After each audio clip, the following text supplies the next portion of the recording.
In this video, we're continuing what's so far been a very inspiring tour through the world-famous Monterey Bay Aquarium, the most science and conservation-driven zoological institution I've ever seen. Part 1 explored the iconic wonders that thrive under the surface of the California coast. For Part 2, you'll see at least a few more reasons why this place is continuously referred to as America's greatest aquarium. Before we move with the motion of the ocean, if you are new here, you're going to want to hit those like and subscribe buttons to officially join this tour group. And then I would like everyone to share, what is the first zoo or aquarium exhibit you remember that blew your mind? We are moving from the ocean's edge wing into the open sea that was added in 1996. If you follow the pod of Pacific white-sided dolphins, they are your guides into something you will never forget. The entrance to the open sea gallery is a roundabout of 7,000 Pacific sardines, moving in an endless circle right above you. They're moving along a 2-knot current, influencing their swim speed to be around 2.5 miles per hour. But when they get hungry, some of them will go against the current and open their mouth so it's easier to eat. The sardine is a very important part of the ecosystem and an important part of the aquarium's history, and you'll find out why later in this video. It's really not easy to leave this view, but when you do, you'll find yourself in the Out to Sea gallery, surrounded by drifters. You just had to say goodbye to sardines for now, but this actually begins with a very similar fish.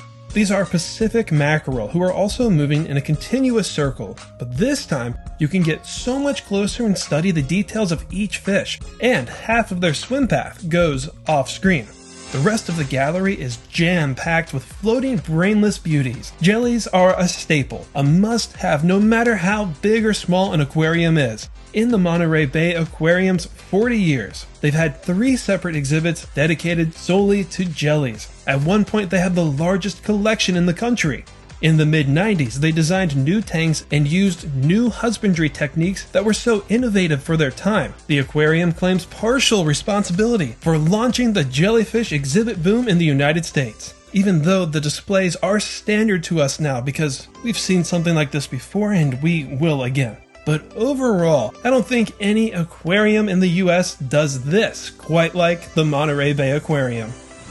Almost everything on the building's left side represents the Monterey Bay's coast, but the open sea's signature display brings the depths of pelagic waters right to you. A vast blue world found 60 miles offshore, spanning 90 feet across, 52 feet from the glass to the seemingly endless back. It's 35 feet tall and viewable from a separate gallery that's right below this. The main window itself is 54 feet long and 15 feet tall. When it was installed, it was promoted as the largest aquarium window in the world.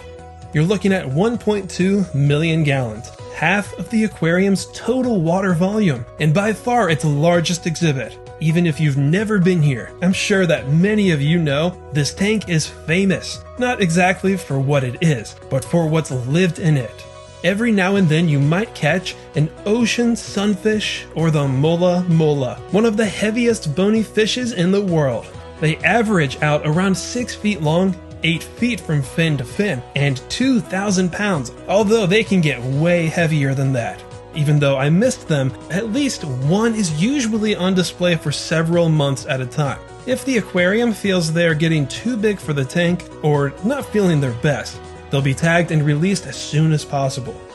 Now, out of everything this place does, they're probably most famous for hosting great white sharks, one of the ocean's most admired and feared predators. Monterey did their first attempt in 1984. Since the shark wouldn't eat, the experiment only lasted 11 days. They tried again 20 years later. This time, the great white not only ate, but grew and thrived for 6.5 months before being released. The previous world record for displaying one was 16 days. Up until 2011, Monterey successfully exhibited 6 white sharks, becoming the only aquarium ever to exhibit, feed, tag, and return great whites to the wild. Since these accomplishments were conducted for research only, and because the aquarium learned everything they wanted to know, they said they will not be displaying any more great white sharks.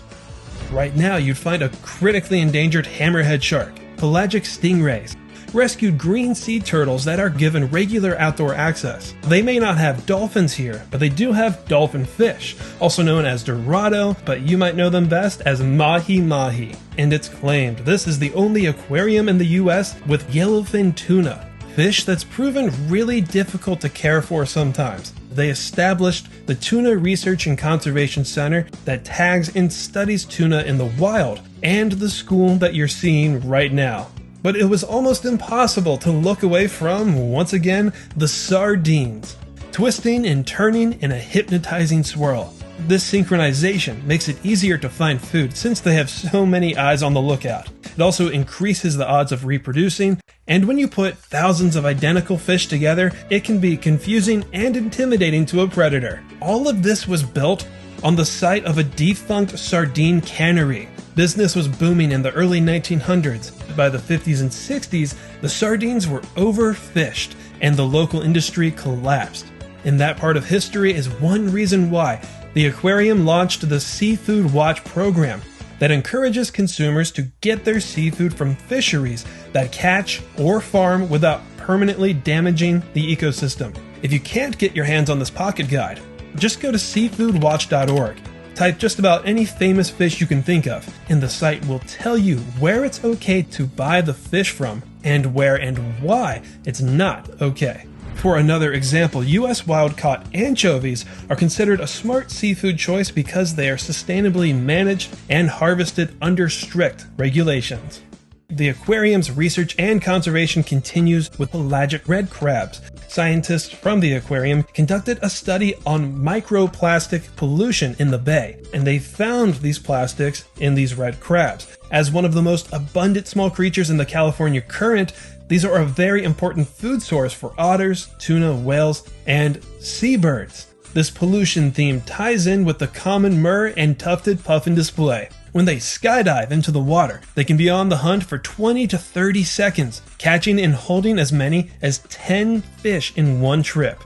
But with tons of trash moving along the ocean's currents, like a sea turtle does to a plastic bag, a sea bird might confuse a shiny piece of plastic with a fish and risk illness and starvation.